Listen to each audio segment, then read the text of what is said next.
Hablando con Rilo. Música, política, deportes, emprendimientos, arte, sucesos y mucho más. Hablando con Rilo. Hola a todos, esto es Hablando con Rilo, ya es jueves 21 de marzo, son las 19:22 y estamos con Álvaro Sicarelli, que es un invitado muy especial. Esta es mi segunda entrevista contigo, Álvaro, y de verdad que estoy honrado porque esta vez estamos en tu casa, así que bienvenido a tu casa. No, y muchísimas gracias por la invitación para hacer esta entrevista, diálogo, y es un placer recibirlos acá en mi casa. Bueno, es importantísimo destacar que Álvaro es un escritor y naturalmente su casa es una casa de escritor y lector, bien, porque tienes a la vista varias bibliotecas y cientos de libros que entiendo que son parte de tu vida y de tu formación, así que bueno, eso lo vamos a estar hablando también más adelante, pero comencemos primeramente a hablar para que la gente que no te conoce, porque entendamos que si bien tienes un público que te sigue, hay personas que por allí están por conocerte y me gustaría que tuvieran la oportunidad de saber quién es Álvaro Sicarelli. Así que te doy la oportunidad en este momento y te pido que te autodefinas y te des tu propia descripción. ¿Quién es Álvaro Sicarelli? Bueno, si tuviera que referirme sobre mí mismo en términos formativos o en términos de intereses que vuelco en mi labor diaria, bueno, yo realicé estudios en historia, en relaciones internacionales, en geopolítica, especializándome en cuestiones relativas a la defensa nacional, a la inteligencia estratégica, a la geopolítica entre las grandes potencias, principalmente la contienda estratégica entre China y los Estados Unidos, y por supuesto la historia y práctica de la política exterior argentina. Y en términos más personalísimos, bueno, yo podría decir que Álvaro Sicarelli es un curioso, inconformista, y hay momentos en los que es un optimista racional y un pesimista con esperanzas. Bien, bien.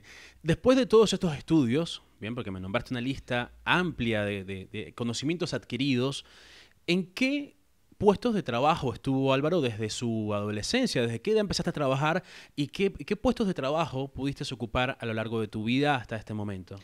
Bueno, mira, yo vengo de una familia de clase trabajadora y a la que le agradezco que tanto a mi hermano y a mí nos plantearon un criterio inamovible. Se trabaja y se estudia, no como ahora que por cuestiones de ansiedad los chicos le dicen, bueno, mientras estudies no importa, yo te banco, que bienvenido sea el que se lo haga, ¿no? El que lo ayude el padre. Pero para mí fue fundamental y agradezco a mi familia, a mi madre y a mi padre, y creo que mi hermano coincidiría conmigo, en haber recibido, ¿no? Esa, que no fue una directiva, ese planteamiento del vamos, chicos, ustedes a partir que se reciben de la secundaria, para pagarse sus salidas, para pagarse sus gustos y para pagarse sus carreras, trabajan a la par de que estudian. Y eso obviamente me llevó que a partir de los 17 años que me recibí de la secundaria, trabajé de todo. Librerías para sacando fotocopias, ayudando a chicos de la secundaria para rendir exámenes o para rendir el ingreso a un colegio como por ejemplo el Colegio Nacional de Buenos Aires. Trabajar en call center, de todo, desde servicio técnico hasta en ventas, trabajar en un banco, trabajar en un estudio jurídico, a el Álvaro Sicarelli que llegó, eso todavía en el sector privado, después en la administración pública siendo asesor de legisladores de primer orden, pueden gustar o no ideológicamente, pero de primer orden como Elisa Carrió y el hoy presidente Javier Milei, en el tramito de 2 años que fue diputado nacional, ser director del área de Relaciones Internacionales del Senado argentino, al hoy dedicarme a los medios de comunicación, la escritura, la consultoría para empresas principalmente ligadas a la explotación del litio y obviamente otras cuestiones más dentro del campo de la consultoría. Y eso me ha permitido hoy tener el nivel de vida que tengo, el patrimonio, el poco patrimonio que tengo, pero que es mío y por sobre todas las cosas, uno de los logros más importantes que es el orgullo de mis padres para con mi persona y para con mi hermano. Maravilloso, maravilloso. De todos los libros que te has leído y de los más de, no sé, 200 libros que puedo ver acá, ¿tienes un libro favorito? ¿Cuál es tu libro favorito? Es muy difícil poder tener un libro, primero un libro entre todos los que he leído y releo. de forma parcial o de forma completa. Hay muchos libros que quizás los he adquirido porque los necesitaba para mi trabajo. Entonces quizás del propio libro he leído el 50%, que era lo que necesitaba. En otros he leído la totalidad y los he releído en su totalidad y me es muy difícil elegir, por ejemplo, del campo de la narrativa, en el campo del ensayo, en el campo de la divulgación científica. De cada uno podría tener favoritos. Y después tengo géneros que me apasionan más, autores de esos géneros que para mí son cúlmines, ¿no? Están como en el cenit de la creación literaria. Y qué sé yo, te podría nombrar algunos, ¿no? Pero ¿hay un libro que haya marcado tu vida? Oh, no, hay varios que me han marcado en diferentes aspectos, ¿no? La rebelión, porque la viste... rebelión de Atlas de Ayn Rand, la introducción a la lectura de Hegel, que reunía los cursos sobre Hegel del pensador Alexander Koyev, Archipiélago Gulag. Mira, siempre digo de que yo me hice de izquierda leyendo Los Miserables de Víctor Hugo y me hice después anticomunista leyendo Archipiélago Gulag, los 3 tomos de Archipiélago Gulag de la edición de Plaza y Janés de Alexander Solzhenitsyn. Después, por ejemplo, del género de la ciencia ficción, que es un género que a mí me gusta muchísimo, Isaac Asimov, Philip Dick, Ray Bradbury, tantos otros. Y volvería a decir Jorge Luis Borges, y Jorge Luis Borges, y Jorge Luis Borges, que en esta parte, una parte de mi biblioteca, y podrás ver vos un pequeño busto de él, porque para mí es como el Buda de nuestro siglo, ¿no? Por lo menos del siglo XX, la segunda mitad del siglo XX. Porque no nucleaba en él este rol de creador artístico, pero también de sabio. Bien. Porque viste que de alguna forma el leer te puede moldear tu personalidad para un lado o para otro, bien lo acabas de decir, con respecto a lo de que te hiciste de izquierda, después te hiciste anticomunista. Entonces, considero que capaz el Álvaro Zicarilli de hoy es el resultado de mucho de lo que ha leído en su vida.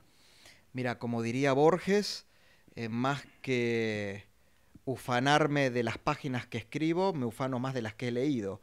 Entonces, sí, de mis lecturas, de mis aprendizajes, de mis relaciones personales, académicas, profesionales, políticas, empresariales, de todo eso aprendo. Y aprendo hoy y espero seguir aprendiendo. Yo creo que el último aprendizaje de vida lo recibiré cuando, espero dentro de muchísimos años, esté dando mi último suspiro. Yo creo que ahí también habrá un aprendizaje de cara a lo que no sabemos que vendrá después. Pero sí, y el libro como objeto me gusta, y el libro como compañero, y el libro también como cable a tierra, que me permite salir también a veces de situaciones muy opresivas, muy frustrantes. La realidad es muy dura, ¿no? Y la literatura, te repito, ya sea el ensayo o la narrativa o un libro de divulgación científica, o me saca a veces de situaciones que quizás solo no podría resolver. Y para mí eso es importante. Yo puedo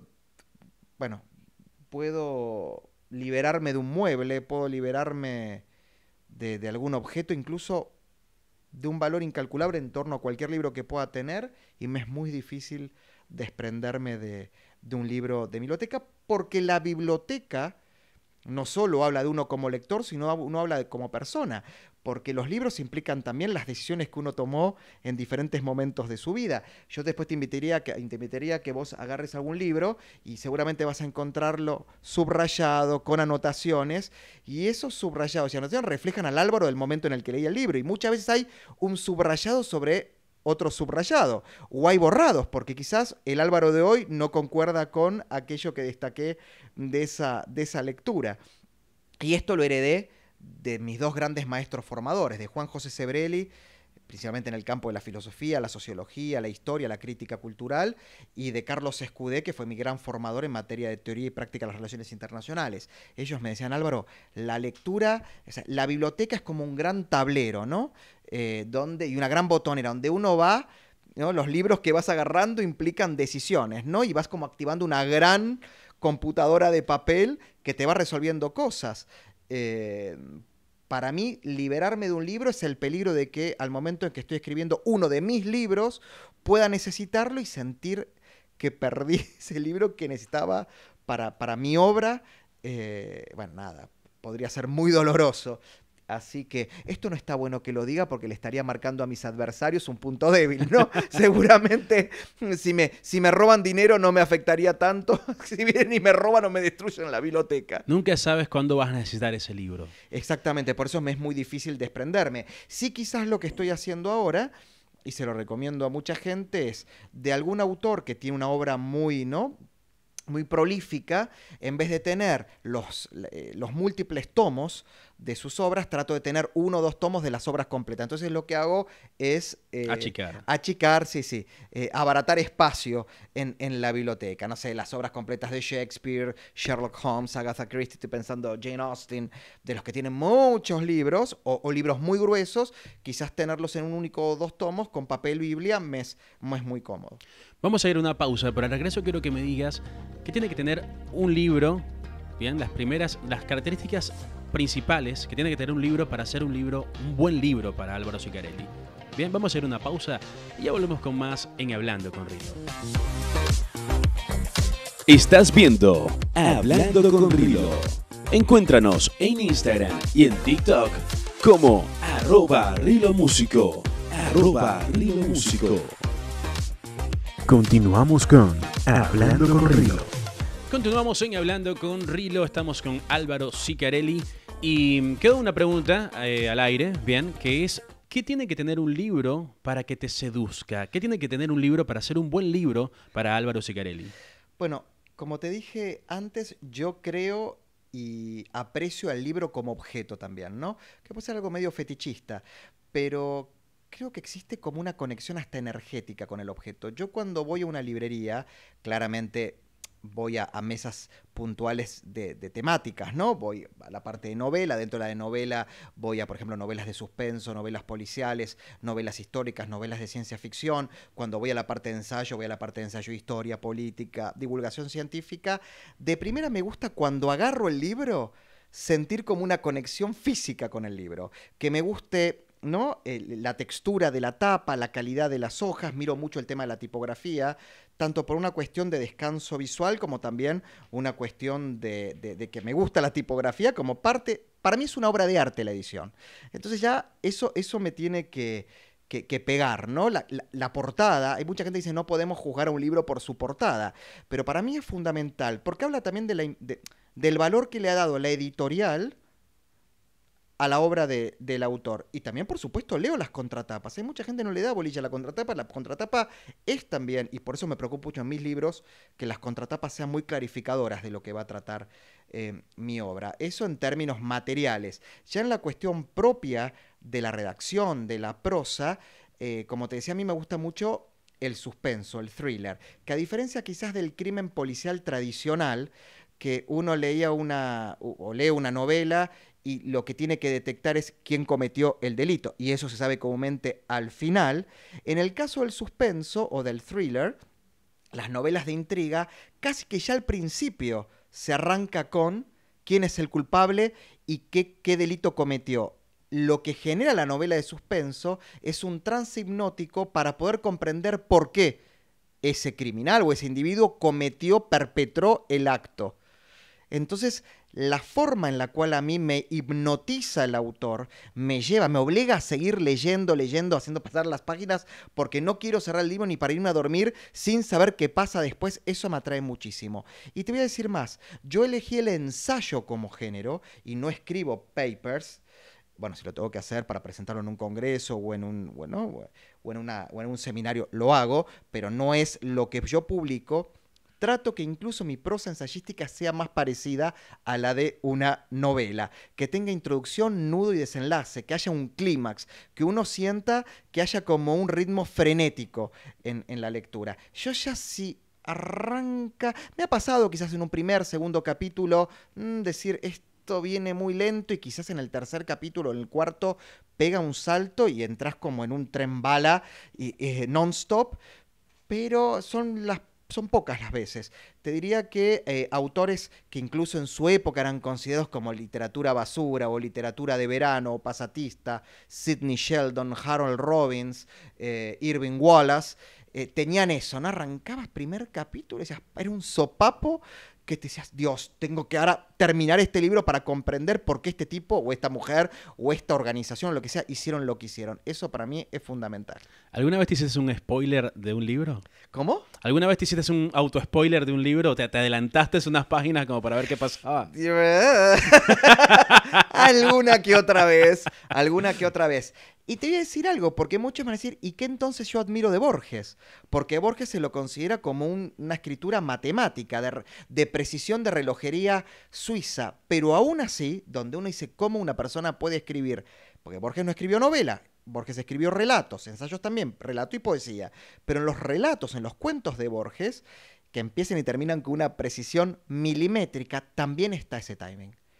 Está ese timing, ¿no? Y yo siempre recomiendo, mi libro favorito de Borges es el Libro de Arena, ¿no? Que es una antología de relatos, que hay cuentos como, por ejemplo, There Are More Things, que decís, no puede ser tan, que te tenga aferrada a la lectura y que sientas en el cuerpo, de la misma manera como me pudo haber pasado hoy me puede pasar con Mariana Enríquez, o en parte con alguna obra de Stephen King, que sentís el miedo o el suspenso y ¿no? en el cuerpo, ¿no? Que se te eriza la piel. Eso hasta Borges también lo tenía y fue un gran maestro en eso. Con respecto a la lectura, hay un fenómeno en la sociedad, ¿bien? Me lo demuestras con cada palabra que dices, porque al haber leído tantos libros, tu léxico, tu expresión, tu manera de hablar está extremadamente nutrida. Bien, lo que genera en la sociedad una brecha entre los lectores y los no lectores. Bien, y se toma, incluso se deja como una ley no escrita, que el que lee es más inteligente o está más preparado que el que no lee. ¿Qué piensas al respecto de este concepto que incluso hace como una especie de, no sé si se puede decir, clasismo? Porque es como que se genera a veces entre personas lectoras el no, bueno, si conozco a alguien y me di cuenta, descubrí al conocerlo que no es lector, no lo incluyo entre mi grupo selecto de amistades y se genera este tipo de diferenciación, ¿bien?, entre lectores y no lectores. ¿Qué opinas al respecto? A ver, ser un asiduo lector, por lo menos como yo, desde que tengo, no sé, 11 años, claro, los libros que leía a los 11 años los comprendía el 30%, pero me los leía enterito.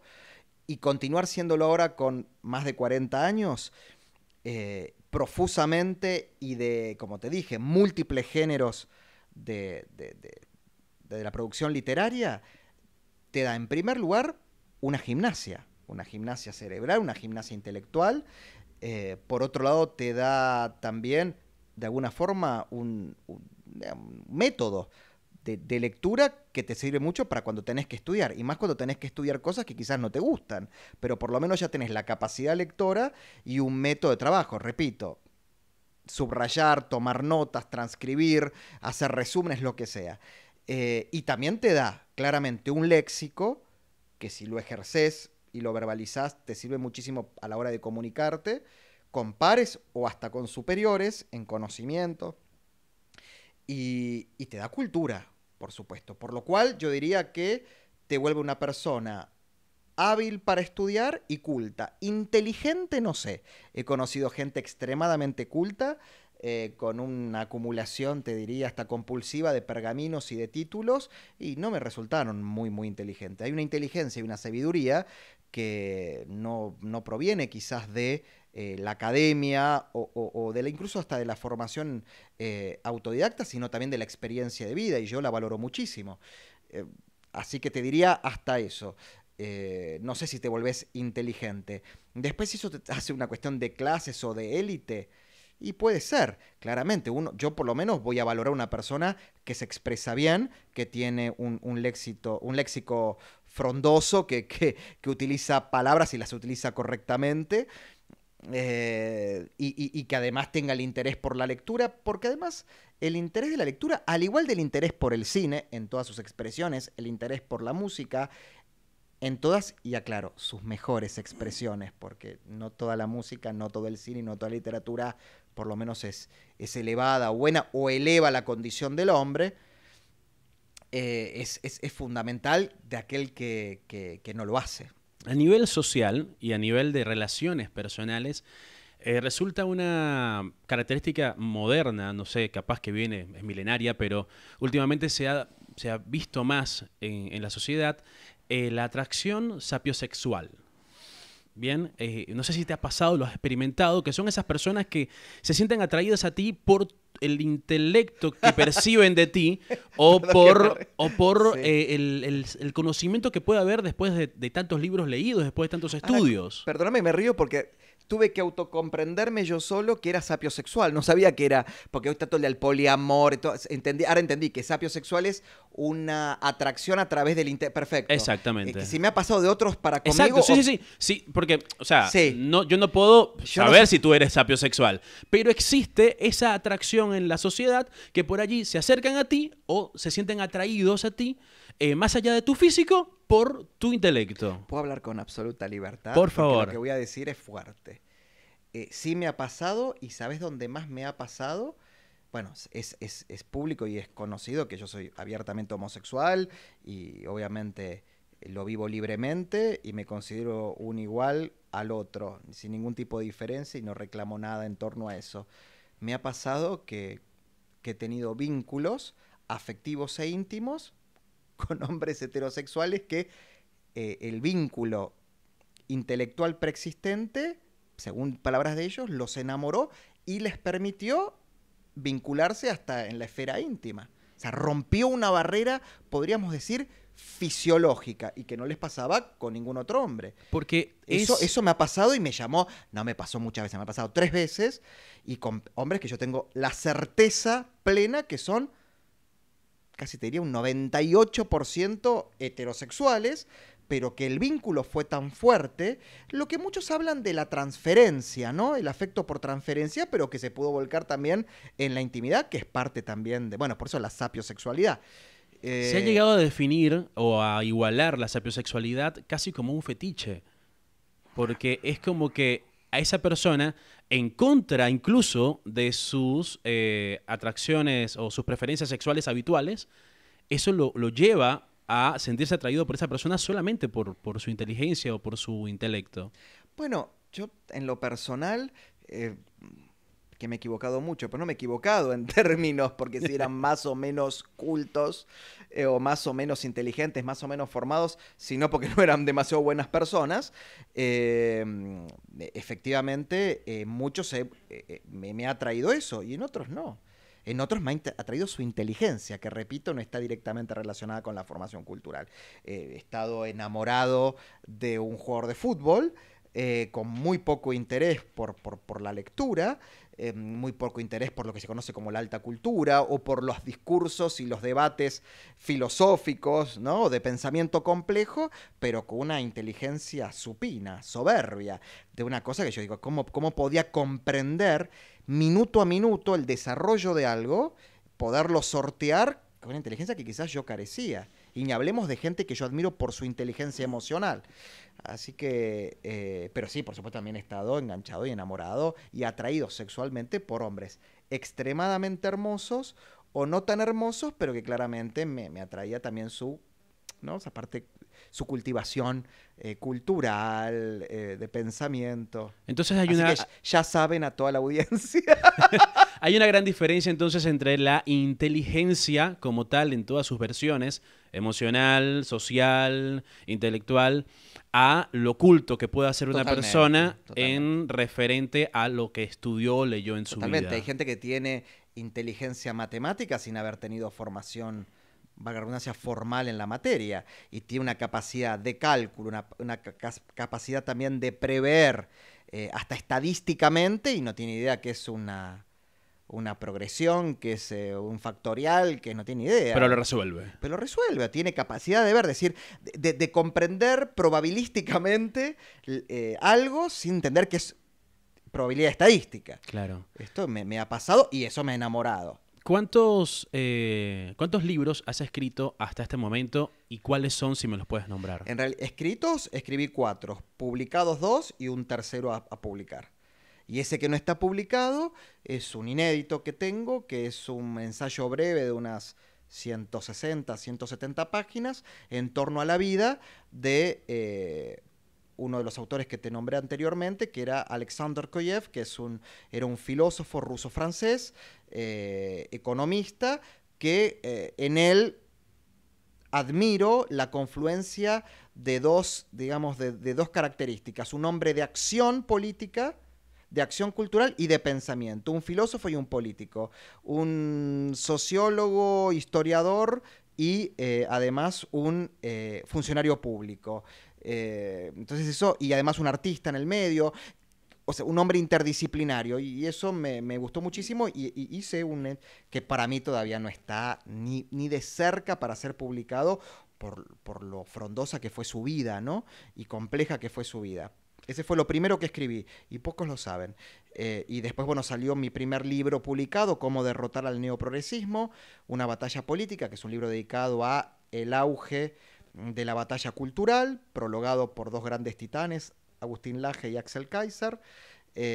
Mi segundo libro publicado, tercero escrito, El Gran Juego, la Guerra Fría entre China y los Estados Unidos, un libro que habla sobre la contienda estratégica entre China y los Estados Unidos. Y este tercer libro a publicar, que supongo saldrá entre julio y agosto, no te puedo decir el título por una cuestión de restricción contractual que tengo con la editorial, es una secuela del segundo publicado que cambia el paradigma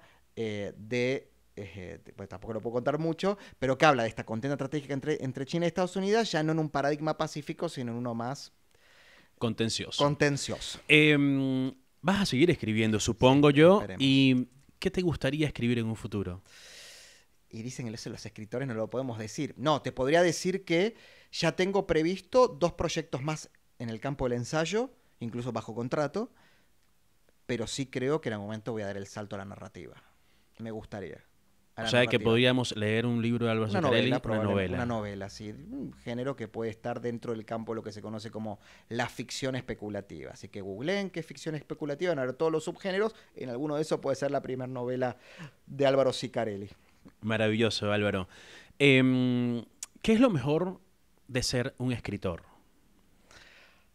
Yo creo que el autodescubrimiento permanente, porque te puedo asegurar que no es un camino, ¿no? Es un camino sembrado de espinas, sembrado de obstáculos, pero cada vez de que sorteás esos obstáculos, la gratificación es tan enorme. ¿Y por qué digo autodescubrimiento? Porque uno tiene formación, lecturas y reflexiones previas al momento de ponerse a escribir. Cuando uno vuelca eso, yo soy muy analógico, yo primero escribo todo a mano.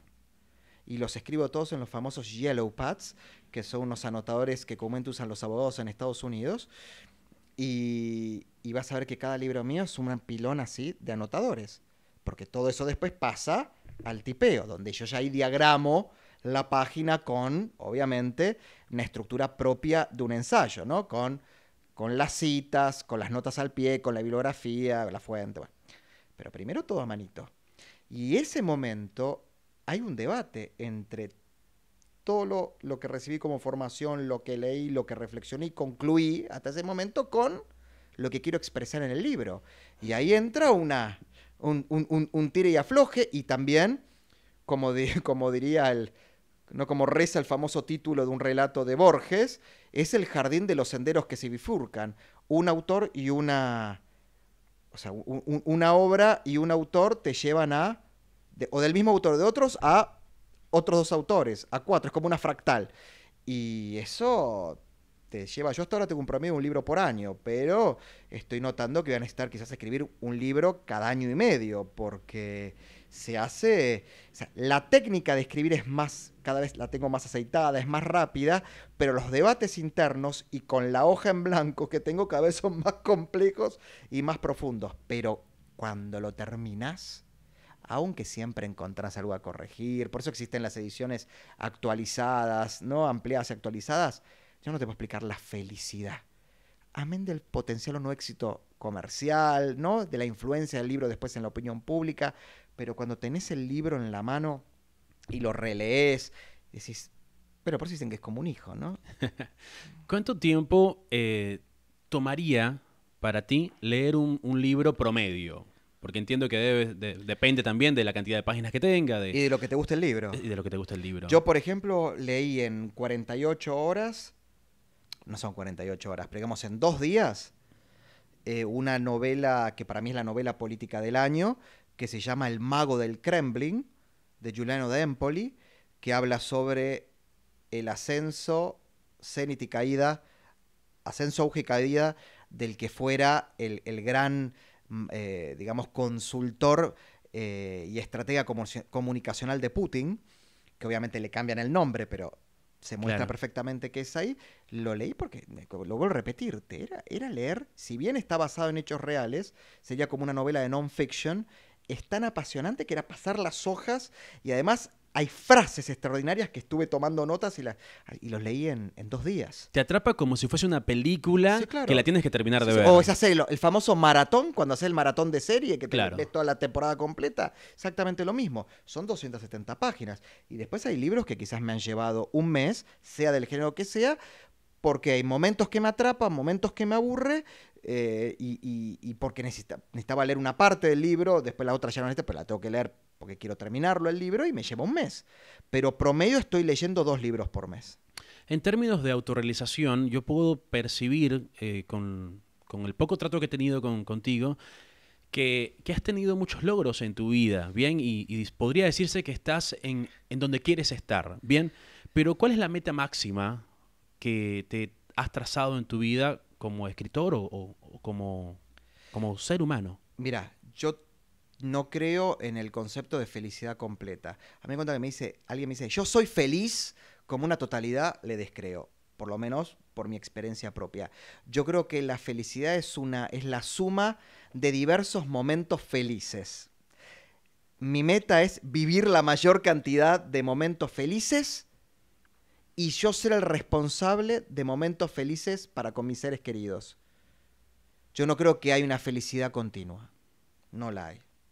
Es muy difícil. Entonces mi meta es esa. Decir, bueno, de acá, ponele cuántos me quedan, si Dios y la vida me acompañan, cuánto, 40 años más de vida, un promedio, ¿no? Tengo 42, supongamos que un hombre a partir de los 80 ya los años son como regalados, ¿no? Uno no puede pretender vivir hasta los 150. Entonces, decir, bueno, me quedan 40 años, que exista la mayor cantidad de momentos felices. ¿Querés que te diga que es un momento feliz para mí? Es un momento de realización como el que te acabo de contar, es un momento en el cual yo fui responsable directo de la felicidad de otro y también donde no activaron la frustración, la ansiedad, la angustia, los momentos de autoboicot con los que lucho permanentemente. Y vos me decías que yo tengo muchos logros. En realidad tengo pocos logros, pero lo bueno que tiene son logros muy consolidados. Muy firmes, entonces eso me ha ayudado y he aprendido mucho. Cuando digo muchos logros, lo digo partiendo desde que me dices que tus padres se sienten orgullosos de ti. Bueno, para mí. Entonces, cuando pasa eso, yo siento que eso pasó desde la primaria. Sí, era bravo yo. Era un chico muy Pero complicado. todas esas pequeñas fases de tu vida culminadas son logros que resultan en el Álvaro Sicarelli de hoy en día. Otro desafío que es muy importante para mí es ser auténtico conmigo mismo. Hay cuestiones que son parte de mi esencia y como sé que no dañan per se, las mantengo. Y hay otras partes también que son, te diría, una pulsión natural que cuando las ejerzo dañan involuntariamente. No es un daño, pero duelen. Yo combato mucho con esto. Y yo quiero ser hoy, por ejemplo, un mejor hijo y un mejor hermano de lo que fui cuando fui chico y adolescente. O sea, niño y adolescente porque era un chico muy complicado. Es parte de la madurez también. Era, exactamente. Entonces hoy trato de tener un vínculo más sano porque, ¿qué pasa? Yo era un chico tan curioso, me aburría de todo me parecía... Bueno, una vez la llamaron, mi mamá, esto lo tendría que decir, pues si lo cuento yo puede ser que lo estoy fabulando. Mi mamá un día la llamaron de la primaria, yo estaba en 6º, 7º grado, preocupados porque de lo que me habían permitido leer de la biblioteca ya lo había leído y yo ya estaba un poquito como violento. que no me dejaban leer más y era como, viste, típico, bueno, este colegio de cuarta, no sé, no dije esas palabras, pero como que me quejaba así y era muy agresivo y después también quizás mis padres no podían comprarme permanentemente libros o llevarme a donde yo quería ir por restricciones de tiempo o también alguna que otra económica, me daban todo y más, pero y yo me ponía o pretendía que mis padres estén al mismo nivel de conocimiento de lo que yo estaba leyendo, entonces me ponía como agresivo. Y eso me marcó muchísimo porque mis padres estoicamente se han bancado cada cosa y hoy trato, y lo mismo con mi hermano yo tengo casi 7 años de diferencia, él es más chico, entonces cuando él tenía 10 años yo ya tenía casi 18 y era muy difícil la relación y fui como un hermano varón medio ausente, involuntariamente también, ¿no? Y hoy trato de ser un hermano más presente o por lo menos que él sienta que estoy para él y lo mismo con mis padres. ¿Cómo fue que adquiriste ese hábito / pasión por la lectura? ¿Desde tan chico? Del que tengo, primero porque había una biblioteca, había 2 bibliotecas, una en la casa de mi abuela paterna, que era heredada de mi tía paterna, una de mis grandes impulsoras a que lea desde chico, y después había un par de libros en mi casa propiamente, porque mi mamá había estado en el círculo de lectores y habían varias novelas, pero eran novelas para adultos, o sea, no novelas condicionadas, pero eran novelas con tramas que un niño, bueno, yo me acuerdo haber leído, no sé, con 10, 11 años, Coma, de Robin Cook, que hablaba de personas que las tenían ¿no? como en un coma inducido y hacían experimentos. Imagínate un niño de 10 años leyendo eso. Pero bueno, era lo que había. Y yo leía la Biblia, por ejemplo, qué sé yo, no me acuerdo, libros, manuales de historia de 5º año de la secundaria, yo estaba en 6º grado. Y después, claramente, otra gran impulsora fue Nidia Castellani, perdón.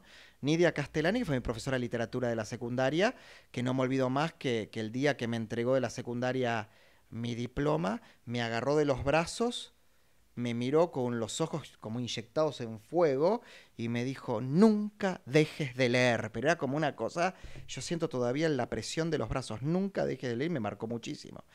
Entonces yo diría esos 3, digamos, la presencia de los libros en las casas familiares, mi tía paterna y esta profesora de literatura que durante 3º, 4º y 5º año, que fue donde la tuve, tuvo una capacidad didáctica y pedagógica de atraernos me acuerdo que teníamos que leer cada uno una novela de literatura, obviamente para las edades nuestras, ¿no? Pero alguna nos hizo elegir... Te puedo contar brevemente una anécdota que fue para que veas el nivel de profesora. A mí me tocó leer Como agua para chocolate, 4º año de la secundaria, de Laura Esquivel. Entonces yo leí la novela, entonces ella pedía que después cada uno defienda la novela, teníamos que expresar, y yo hice toda la típica, ¿no? Bueno, la novela son estos personajes, transcurre acá, en la primera parte pasa esto, en la introducción esto, en el nudo del desenlace, todo muy técnico, y me dice, pero Álvaro, ¿viste? ¿Qué te inspira? Entonces me decía, ¿por qué agua para chocolate? No, bueno, porque en la obra, pero ¿por qué, Álvaro? Y dice, porque están calientes, Álvaro. Porque desean, aman, hay calor, hay deseo. ¿Te imaginas que me agarraba del coso? Pues imagínate que a un chico le digan cómo está. Claro, hoy quizás a esa maestra, no sé qué las profesoras que le hacen, pero en ese momento, y claro, me hizo además comprender de otra manera la lectura. No leerla para memorizar o leerla para y saber si alguien me preguntaba de qué trataba el libro, responderlo. Es comprender hasta el lado B. El autor deja mensajes en esa obra. Uno no escribe. Montaigne diría en francés, je suis moi-même la matière de mon livre. Yo soy el tema de mis libros. Escriba lo que escriba, está Álvaro, está Montaigne, está Laura Esquivel, está Borges, está, no sé, Stephen Hawking. No es indisociable. Es muy difícil disociar. Perdón, es indisociable.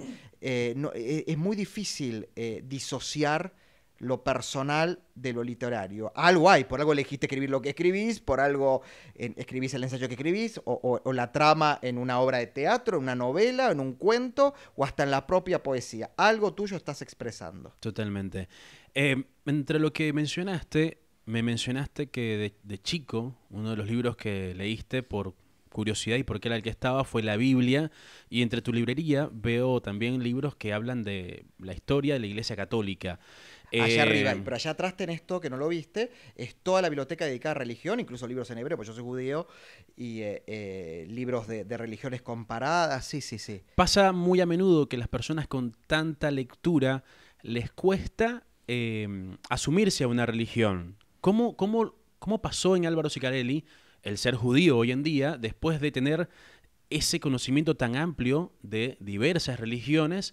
¿Y cómo defines hoy lo que lograste determinar como tu religión? Mira, yo te diría que soy un judeo cristiano cultural, más que religioso.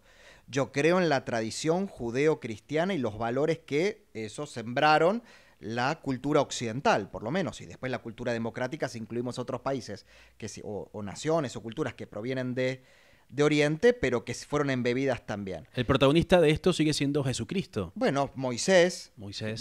¿no? O sea, la ley mosaica, los profetas, Jesús, los padres de la iglesia, los grandes rabinos talmúdicos y cabalistas de la mística judía, no sé, te podría nombrar Maimónides, Itzhak Luria, Santo Tomás de Aquino, Santo Tomás Moro. Mirá que Tomás de Aquino es considerado por Ayn Rand, que era una atea, el padre del pensamiento racionalista occidental junto con Aristóteles. Por eso después yo agregaría a Grecia y a Roma, y también puedo decirte que en el budismo encuentro valores éticos muy rescatables, principalmente en el budismo japonés. Ahora el Álvaro religioso está en una permanente búsqueda. Muchos dirán que yo soy un agnóstico, porque no niego ni asevero la existencia de Dios. Primero porque no hay comprobación material y racionalizada de una o de la otra cosa.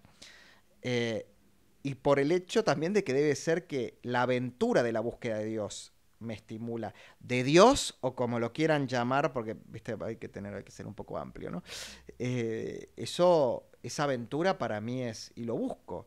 ¿Te diste cuenta que hoy en día la gente se puede incluso enorgullecer de hablar de que practica espiritismo, de que practica brujería, de que las energías de no sé qué, de que las energías de esto, de que, no sé, de muchas digámoslo, prácticas raras pero modernas, pero cada vez más se avergüenzan de decir, por ejemplo, soy cristiano, soy judío, soy... o sea, como que se avergüenzan de decir que tienen una relación o comunión o curiosidad por un Dios. Mi querido, muchas de las cosas que nombraste, en realidad no por sí mismas, sino por lo que han hecho los hombres de ellas, son chantadas. Son chantadas. A mí, por ejemplo, me apasiona estudiar la astrología, pero la astrología como arte y la astrología como una protoastronomía, como una protocosmología. Porque además la astrología atraviesa a las grandes culturas del mundo, desde las occidentales, las orientales, las africanas, el vínculo del individuo y el colectivo con los astros. Muchos grandes, incluso hombres de ciencia, Sir Isaac Newton, por ejemplo, fueron personas que trabajaron e investigaron en la astrología, y no dejó de ser el padre de la mecánica celeste y de la física moderna. Ahora, el tipo que redacta los horóscopos para los diarios o que te hace astrología predictiva en términos de te va a pasar esto, y me parece una chantada. Vas a encontrar en mi biblioteca un montón de barajas de tarot del 1700, 1600, de mediados del siglo XIX, porque me encanta el arte detrás de la baraja. Como hay artistas que plasmaron su talento en cada una de los, dependiendo de la cantidad de arcanos mayores o de menores, más de 70 cartas puntualmente. Y además cómo se buscaba una orientación detrás de las cartas, pero no el que viene y te tira las cartas así y te cobra y va a los programas de televisión a hacer un show. Es una chantada. Ahora hasta cobran online por esto. Aparte digo, Es ni una siquiera, locura. aparte digo... ¿Te cruzaste alguna vez con estas personas que, claramente, sí, que sí, si sí. eres de cierto signo no te tratan, no te hablan? Ay, sí, por favor. A mí me parece increíble. Sí, sí, sí. Vamos a cambiar un poco el tema y vamos a irnos a una de tus especialidades, y es cómo ve Álvaro Sicarelli la actualidad política y social de la Argentina y la proyección de aquí a 4 años. En primer lugar, estamos claramente en un proceso de transición. De lo viejo a lo nuevo. yo puedo decirte que lo viejo era malo, lo nuevo puede ser bueno. Otros te dirán, estamos pasando de lo bueno a lo malo, cada uno desde su posicionamiento, ¿no? Desde el espectro ideológico, pero si vamos a la realidad objetiva, uno debería tomar conclusiones o tener conclusiones que no tienen que ser propiamente las que nos gusten. Pero estamos en un proceso de cambio, de transición, un interregnum, como dirían, como dirían los pensadores clásicos griegos y romanos. Claramente este proceso en términos institucionales y en términos económicos lo está llevando adelante el presidente Javier Milei, con sus características personalísimas algunas y otras propias del, te diría hasta minuto a minuto. Viste que acá van subiendo funcionarios, bajan funcionarios, se hacen acuerdos, se rompen esos acuerdos, te votan a favor en general, en contra en particular, todo minuto a minuto. Y una sociedad expectante, todavía con un alto nivel de apoyo. Yo no hago futurología. Yo creo sí que ya Javier ha demostrado que fue un presidente que supo utilizar de mínima tanto para ese famoso principio de revelación, ¿no? De querer manifestar el estado real, la situación palmaria y durísima, económica, político-institucional y social del país, aplicar dentro de las atribuciones que tiene él propiamente como presidente y de lo que ha podido acordar con, casi nada, con el Congreso, medidas puntuales para luchar contra la inflación, el déficit fiscal, sanear el Estado, reorganizarlo, hacer una reingeniería del mismo, dentro de los 100 días, ¿no? Que son fundamentales, la famosa luna de miel. Ahora yo creo que de cara al famoso pacto del 25 de mayo, va a haber un punto, no digo de inflexión, pero un punto donde el humor social puede empezar a cambiar, que será seguramente a partir de julio, donde el gobierno tendrá que ya, no te digo tener resultados muy, muy potentes, porque igual serían 7 meses nada más de gobierno después de décadas de negligencia política, económica, social y cultural por parte de los gobiernos que hemos tenido, más o menos, algunos con mayor o menor responsabilidad, pero viste que el argentino está como muy harto. Entonces el argentino puede ser que en julio diga, bueno, presidente Milei ha conseguido los instrumentos, por ejemplo, a través del Pacto de Mayo y la sanción de la ley de bases. Bueno, ahora necesitamos gestión, no solamente estar surfeando la ola o frenando la ahora gestión. Y también va a tener otro desafío el presidente Milei, que es la construcción de un, te diría, más ampliado frente político con el que tenga que enfrentar las elecciones de medio término del 2025, que van a ser en agosto del 2025, si más o menos o sea que ahí se cuenta un año, julio-agosto, comienza el año de preparación para... estamos, y eso es muy complejo, muy dinámico, con actores que, repito, van subiendo y bajando en el nivel de importancia en el minuto a minuto. Así que, bueno, esperemos que todo esto siempre sea en favor de la Argentina, no de un gobierno, en favor de la Argentina. Bien, vamos a ir a una pausa, bien, pero al regreso quiero que me digas, porque una de las cosas que se ha nombrado mucho es el nombre de Elon Musk. Entonces, quiero que me digas tu opinión, porque sé que admiras y sigues el trabajo de Elon Musk, y es que, ¿qué representa para la Argentina la incorporación o inversión de Elon Musk en territorio argentino? Así que vamos a una pausa y ya volvemos con más en Hablando con Rilo. Estás viendo Hablando con Rilo. Encuéntranos en Instagram y en TikTok como @RiloMúsico. @RiloMúsico. Continuamos con Hablando con Rilo. Continuamos en Hablando con Rilo con nuestro querido amigo Álvaro Sicarelli. Dejé esta pregunta antes de irnos a la pausa y es justamente sobre uno de las personalidades admiradas por ti, bien, que es Elon Musk. Y él incluso tuvo comunicaciones con el presidente de Argentina, Javier Milei, y lo que se avecina es una posible incorporación de sus inversiones dentro de Argentina. Me gustaría que nos dijeras qué puede pasar al respecto con eso y qué significa para la Argentina esto. Bueno, en primer lugar, para mí Elon Musk debe ser, si no el único, el más, o sea, el individuo más relevante y eminente de este siglo. Hasta que aparecerá otro, ¿no? Por diversas razones. Primero, es un autodidacta, es un emprendedor, es multidisciplinario, es un hombre que lucha mucho consigo mismo, contra sí mismo, perdón, no consigo. Bueno, sí, consigo mismo y contra sí mismo. Las dos cosas. Y lo manifiesta, ¿viste? No se vende como yo estoy por encima del cuento, ¿viste? Me deprimo, quiero romper todo. Asume los costos empresariales, políticos, sociales y culturales de sus decisiones. Él acaba de decir que, o confesó, que compró el ex Twitter, hoy ex, para defender la libertad de expresión plena, por lo menos en esa red social tan importante y relevante a nivel mundial, que venía siendo tan censurada y manipulada por el famoso woke, ¿no? El pensamiento woke. Es un hombre que genera miles y miles y miles de puestos de trabajo genuino, que invierte a nivel global, o sea, no se queda solamente en Estados Unidos. Y te diría que la importancia de que Elon Musk, Tesla, Starlink, no sé, las empresas que quieran, de él, inviertan acá, en primera instancia significa que Javier hizo muy bien su trabajo. Porque para que Elon Musk y su grupo empresario vengan y desembolsen dinero para generar, ¿no? No sé, un conglomerado de empresas.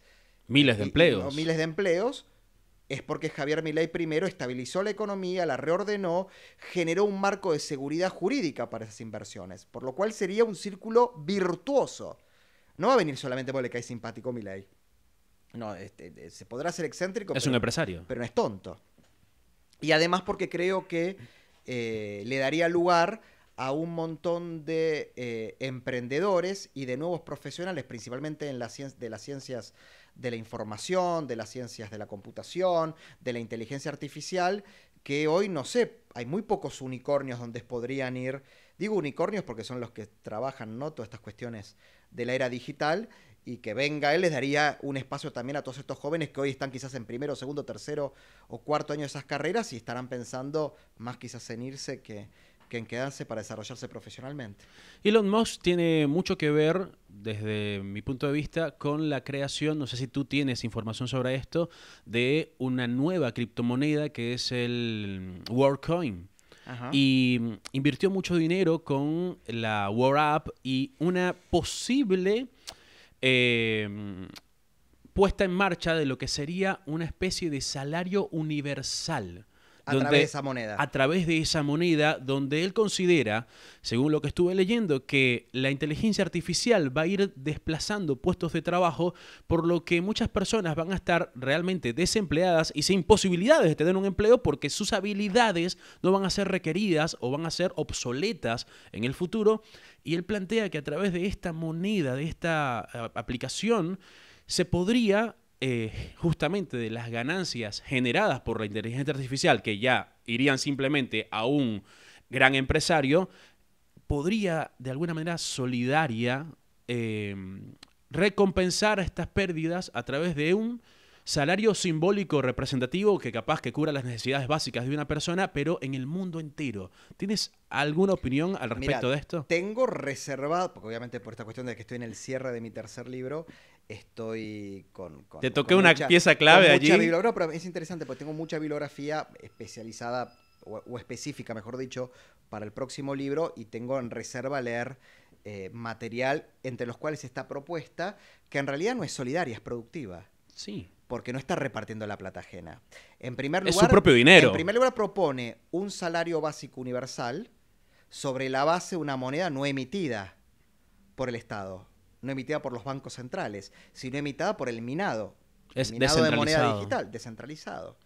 Que obviamente, de acá, cuando eso se puede efectivizar, el mercado, ¿no?, de comercio interno, externo, del intercambio de bienes y de servicios y de productos, las criptomonedas van a estar ya de todo, hasta incluso de bienes raíces, va a estar al mismo nivel del, como diría Carlos Malatón, del papel falsificado. Hoy en día el Bitcoin es la moneda de mayor valor en el mundo. Bueno, claro, pero todavía no está tan... No, se utilizan muchas billeteras digitales, pero no necesariamente con Bitcoin masivamente, como seguimos pagando con tarjetas de crédito. Claro. Y él está proponiendo algo, le está resolviendo un problema a los gobiernos. Totalmente. Le dice, con esto podríamos cubrir una gran parte de ese salario para aquellos que quedarían fuera del sistema, porque son obreros manuales, porque no han podido reactualizarse, por las razones que sean, sin necesidad de emitir. Y de volver a caer en un proceso de círculo vicioso de déficit, emisión, inflación, déficit, emisión, inflación. Pero no espero menos de él, o sea, es Elon Musk. Yo considero que si Elon Musk está detrás del WorldCoin y con toda la estrategia publicitaria que están teniendo, que en vez de pagarle a las grandes cadenas televisivas o publicitarias, están regalando bonos a la gente para que conozcan la aplicación y la recomienden de boca en boca, siento que va a llegar mucho más lejos y nunca vi tantas personas recomendando una moneda como se está recomendando ahora y se está refiriendo ahora el WorldCoin. Y considero que el plan de ellos es, o de Elon Musk, es de que el WorldCoin sea igual o superior a lo que significa hoy el Bitcoin. Repito, técnicamente no te puedo dar una respuesta. Primero, porque no soy economista. Segundo, no tengo una formación técnica en materia de digital, más allá de lo que obviamente uno accede como información. Pero te lo resumiría con una frase del campo popular. Elon Musk no da puntada sin hilo, por lo cual dentro de su ecuación empresaria es redituable y además dentro de, ¿por qué no decirlo? No digo su ecuación humanitaria, pero de su aporte a el desarrollo de la humanidad de cara a la cuarta década del siglo XXI y para adelante, también debe cerrarle. Él no le gusta, yo no lo veo queriendo fracasar. Al principio todos decían que SpaceX iba a fracasar porque no había podido lograr despegar los cohetes y ahora ya provee un servicio permanente a la misma, en menor grado, Branson en Virgin, Jeff Bezos, ¿no?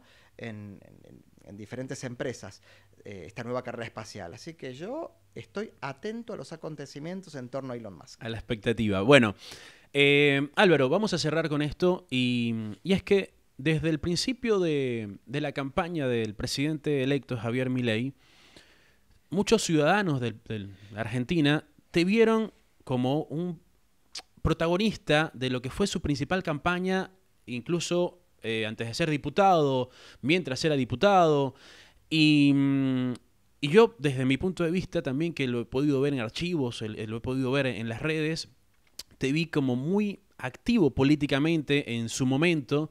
No sé qué está pasando ahora, pero en ese inicio se podría decir que tuviste gran responsabilidad o inherencia en lo que es hoy el resultado de la victoria de Javier Milei, puesto que en su momento muy poca gente lo conocía como lo conocen ahora, ¿bien? No era la personalidad mundialmente conocida que es ahora, lo conocía su grupo cercano de amigos, y entre ellos estuviste vos, estuvo Emanuel Danan, y se les veía en plaza, se les veía con parlantes, se les veía con micrófonos, incluso a veces se les veía gritando a pulmón para hacer una batalla cultural, para hacer una campaña política con las garras, ¿bien? Y yo creo que generaron en la población argentina un cambio muy, muy grande, muy importante, que es cómo el pueblo argentino observa y le exige hoy a la política y a los políticos, y el resultado justamente es que le están exigiendo todo esto que se creó, toda esta conciencia social y política que se creó, se la están exigiendo al mismo Javier Milei. O sea, le está jugando a favor y en contra de alguna manera, pero es creo que parte de lo que él quiso hacer y de lo que ustedes formaron desde un principio y sembraron esa semilla. ¿Cómo te sientes al respecto de la importancia que se te da incluso desde las redes sociales en todo tu trabajo previo y en todo tu trabajo humano y social que estuviste haciendo en toda esa época de digamos, campaña que se hizo, de activismo político que se hizo junto a Javier? Bueno, en primer lugar te agradezco la consideración para con mi persona. Comparto con vos el rol importantísimo que tuvo también Emanuel Danan. Ampliaría a lo que se dio en llamar el Ministerio del Odio, donde podría nombrar a Eduardo Prestofilippo, más conocido como el Presto, Augusto Griner, que es de Peroncho, Charlie de Welcome Peronia, que fuimos un grupo que, Arturo Maluco, fundamental, la labor de él, que fuimos un grupo que empezamos a trabajar fuertemente de forma individual primero y después organizada de forma colectiva cuando se profundizó el proceso y el giro autoritario durante la cuarentena, del gobierno argentino, bueno, esto pasa en diferentes partes del mundo, pero puntualmente en el gobierno argentino, a partir de julio del 2020 en adelante, cuando ya el versito de en 15 días más, y se empezaban a descubrir todas las acciones y corruptelas y desmanejos y abusos que eran terribles, y claramente éramos muy pocos al principio.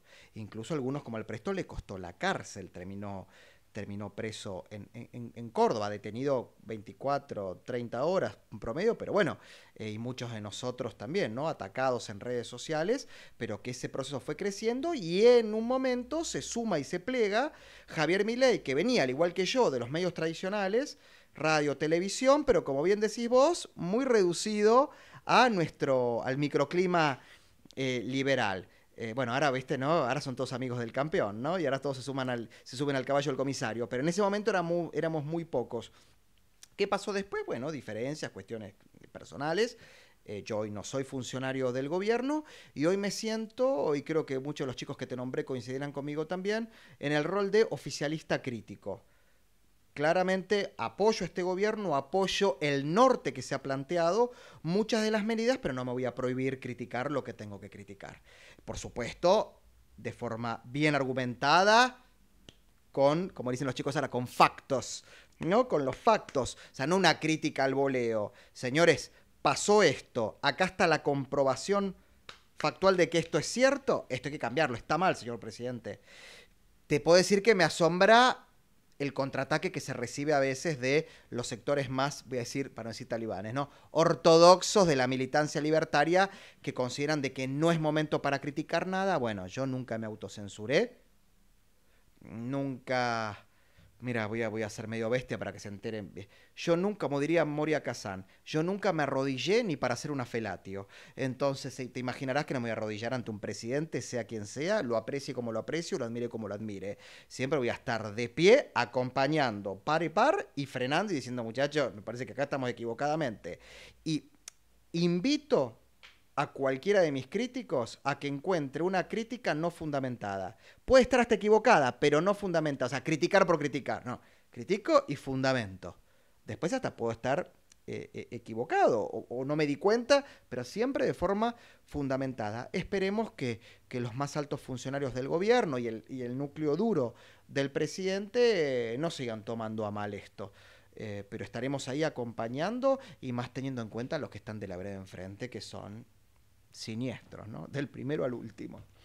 Voy a aprovechar para dar un mensaje a la sociedad argentina, y es momento de que todos y cada uno de los argentinos y los ciudadanos de Argentina sean objetivamente críticos de no este espacio político de La Libertad Avanza, sino de todos, y exijan cada vez más responsabilidad y cumplimiento de parte de los políticos, los cuales son personas muy bien pagadas a través de nuestros impuestos y serían considerados como nuestros empleados de alguna manera. Y esto quiere decir que tenemos el derecho de exigirles, y que la corrupción no es aceptable desde ningún medio, desde ningún punto de vista y desde ningún espacio. Así que incluso este mensaje va para las personas de La Libertad Avanza desde cualquiera de los bloques, porque ahora hay subdivisiones de bloques, y es que no deben incurrir en nada de lo que se vino a combatir. Y ese es un gran problema que puede estar pasando internamente dentro de La Libertad Avanza, y esto cada quien sabrá lo que hace y cómo lo hace, pero está completamente mal, y es inaceptable que cometan errores o incurran en faltas de corrupción o de desvío de fondos solo porque es política y de eso se trata, pero no, porque se vino a hacer algo diferente y ustedes se supone que son parte de ese cambio y no pueden ser parte de lo que se vino a combatir. Álvaro, muchísimas gracias por recibirme acá en tu casa, en tu hogar, por este tiempo charlando, por toda esa información sobre ti tan importante, porque considero que ya lo eres, una figura importante para la Argentina, y me parece que poco a poco eso va a ir creciendo, incluso a nivel internacional, así que espero que veamos pronto una participación de Álvaro Ceccarelli a nivel internacional en muchos aspectos que tengan que ver incluso con el desarrollo del país. Bueno, te agradezco muchísimo te repito, la consideración a mi persona, y si bien ha sido un placer, y espero que no sea la última vez, de recibirlos acá en mi casa, en mi lugar, en mi pequeño templo, decirte que es un placer enorme siempre participar en un diálogo con vos, porque nunca media la censura previa, nunca media las imposiciones, me permitís poder expresarme con absoluta libertad y transparencia, y eso no es menor en los tiempos que en el mundo hoy corren. Bueno, muchísimas gracias también, Gracias. Álvaro. Esto fue Hablando con Rilo y bueno, será hasta una próxima edición, así que cuídense mucho y nos vemos en otro programa. Esto fue Hablando con Rilo. Nos despedimos hasta la próxima ocasión. Hablando con Rilo.